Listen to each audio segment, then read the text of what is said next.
रामकृष्ण हरी माऊली. श्री संत सोयराबानाथ वारकरी संप्रदाय कुंडई. यंदा हे 4थे वर्ष.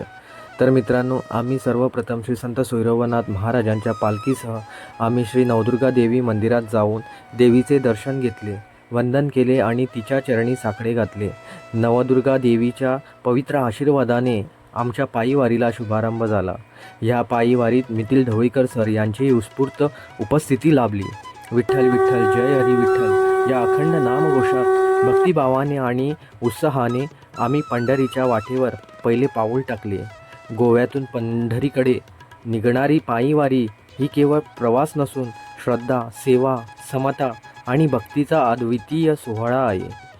ह्या वारीत वारकरी दररोज पहाटे काकड आरती, हरिपाठ, अभंग, भजन आणि विठ्ठलाचा अखंड गजर करत मार्गक्रमण करतात.